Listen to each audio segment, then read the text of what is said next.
Hey everyone, welcome back. Ready for another deep dive. Always ready. What are we digging into today? Today it's all about sleep, or maybe more accurately, a lack of sleep. Hmm? We're going deep on the effects of staying up late, and trust me, some of this stuff is wild. Ooh, hitting a little close to home for me. Uh-huh, right. I think we all have those late nights, but this was eye-opening. Our source material is actually a podcast called What Will Happen If You Stay Up Late. It's specifically designed for English language learners. Oh, cool. So we get to explore two things at once. What's the podcast saying about staying up late? Anything surprising? And more than I expected. It's not just feeling tired the next day, it gets into some serious brain stuff, like how sleep deprivation impacts our reaction time. Yeah, I've heard about that. Like even missing an hour or two can really slow you down, right? Exactly. The podcast actually cites a study that showed people who get a full 8 hours of sleep remember something like 20% more vocabulary words compared to those who don't. Whoa, 20%. That's a huge difference. Right? I was shocked. And that's just the tip of the iceberg. It goes beyond just reaction time and memory, too. Oh, I bet. What else does it get into?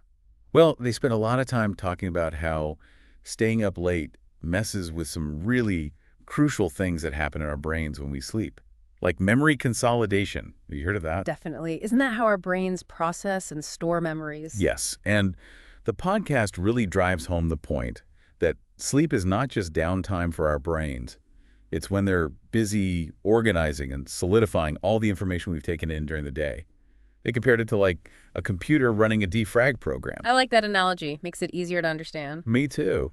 Mhm. And then there's the whole circadian rhythm thing, which I always thought was just about feeling sleepy or awake, but it's way more complicated than that. It is. The podcast explains how sensitive these rhythms are to things like light, which makes sense when you think about it.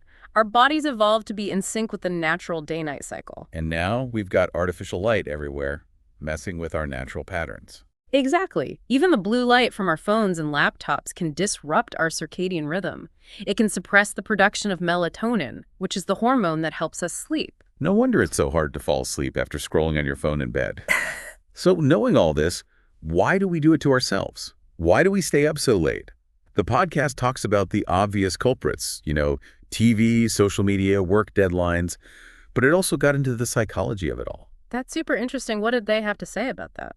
Well, they talked about how we're constantly bombarded with messages about productivity and this fear of missing out, or FOMO, as they call it. Yeah. And it's like we're conditioned to try and squeeze in just one more thing, even at the expense of our sleep. I feel that. It's like there's this pressure to always be on and doing something. Totally.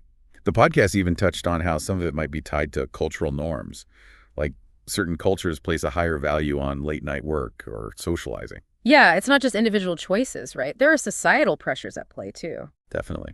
But even though it feels like we're fighting a losing battle, the good news is the podcast offers some practical tips for getting better sleep, like setting a consistent bedtime, avoiding screens before bed, and creating a relaxing bedtime routine. Those are classics. Did they mention anything new or particularly helpful? What I liked was their emphasis on finding what works best for you individually.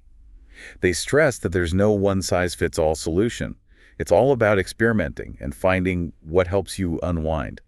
Like I recently started reading before bed instead of scrolling on my phone, and it's made a huge difference. I can imagine. I've found that a warm bath before bed really helps me relax, and I try to avoid caffeine after lunch. Oh, good tip.